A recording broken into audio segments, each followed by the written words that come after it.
So in this video, we're going to make a whiskey, jalapeno, and garlic with some green onion demi-glace, a beautiful sauce that we're going to use to put on some chicken that we've made. And it's a great sauce you can use on just a lot of things. And that's what we're going to be doing in this video. So stay with me, and I'll show you how we finish it up.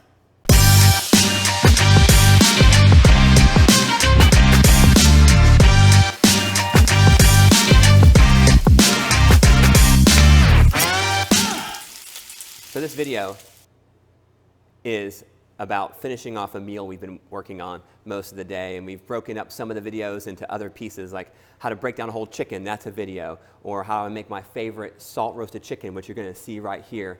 And then this one is going to all come together, and we're going to finish it off with an amazing sauce, because we made a really great dark chicken stock over here. And so it's going to come together today. And this sauce today is, we're going to do whiskey, but you could also do wine. You could do wine if you wanted to. If you don't want either, you could completely leave that out. And so we're going to make this. Chattanooga whiskey, fantastic whiskey. Chattanooga whiskey and jalapeno demi-glace to go on our chicken, and then we're going to put it together with some other things we've been doing in our meal prep part today. And so, anyways, we've got some green onion we've chopped up. We've got some garlic that we are slicing. I don't need it to be super small. I don't mind a little bit of texture in my sauce. My jalapeno, I will do it last. We got some red onion. I'm just going to peel that last layer. This layer doesn't look too good either. So I'm going to take those two top layers off. And I'm going to dice this super small. So I'm going to go really close together right here. Really close together. And that's probably about all the onion I'm going to need. So once I've cut that close together, I'm going to put it down, keep it there, and we're going to cut really small on the cross section. And we're going to have this really fine diced red onion that we can use. Again, I don't mind some texture to my sauce today. So we have red onions, we have garlic, and of course the last thing is the jalapeno. So the jalapeno, cut the end off, and if you want to see how spicy it is, just do this. Do you trust me? Hopefully you trust me. Now my videographer, she's saying no. Am I not trustworthy? You should trust me. Well, we'll see. Take your tip of your tongue, put it on the white part to see how spicy your jalapeno is, and you can do that little trick so that you can see how spicy it is without burning your whole mouth. So there you go. It's not that spicy.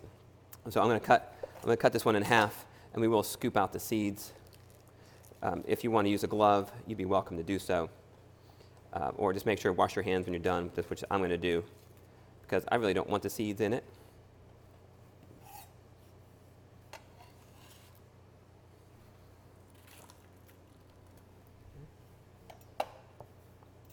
And then we're just going to slice this about the same size as those red onions,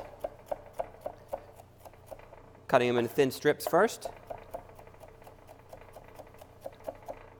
Turn it, and then we're going to finish it with a cross cut, again, to accomplish about the same size as those red onions.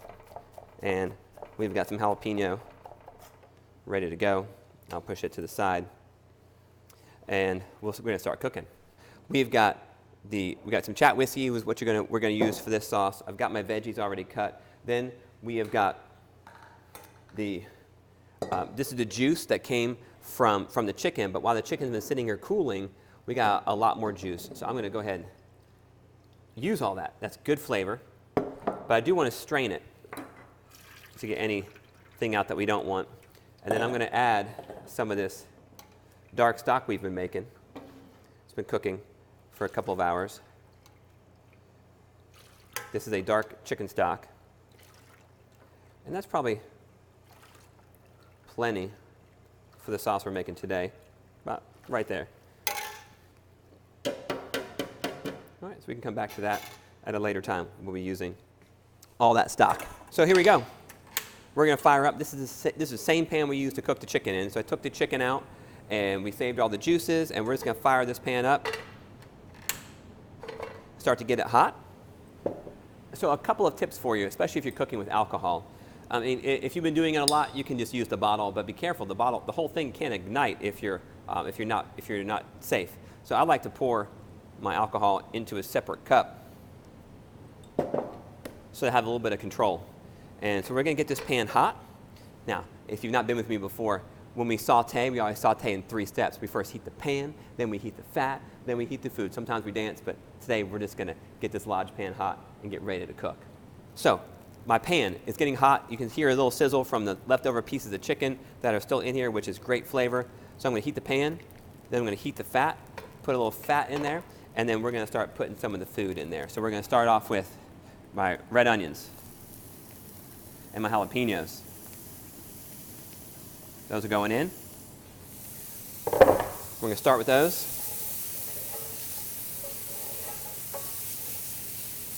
Now be careful, the jalapenos, or whatever pepper you're using, if they are spicy, you can breathe in that smoke and it'll make you choke.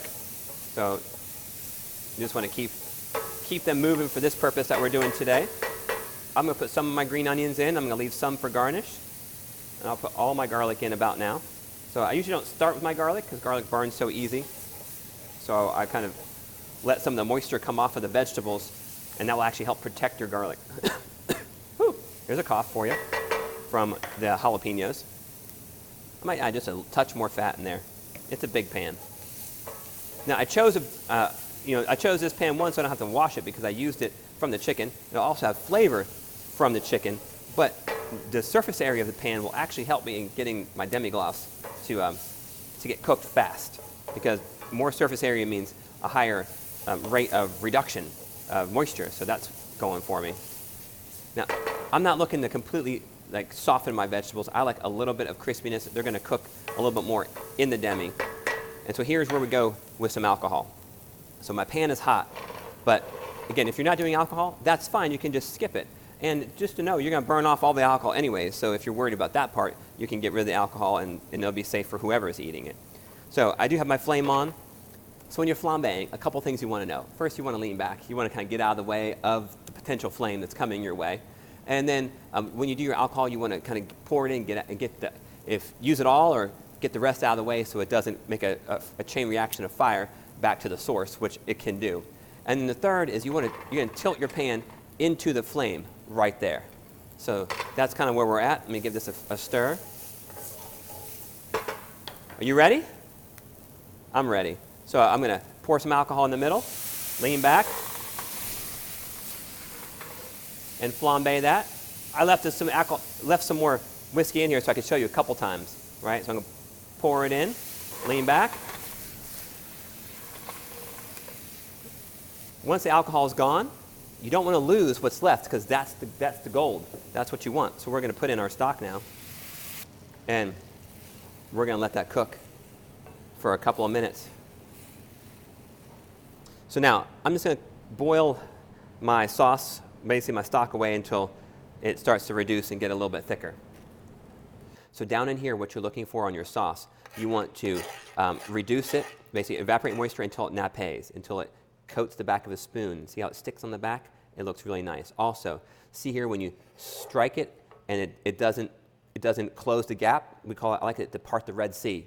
Okay, and so if you're familiar with that, you want the Israelites to cross it. You want the Israelites to be able to cross over without the water coming back on them. So that's a beautiful sauce. I need to turn my heat off so it doesn't get any thicker. And then from here, we're going to put some on a plate.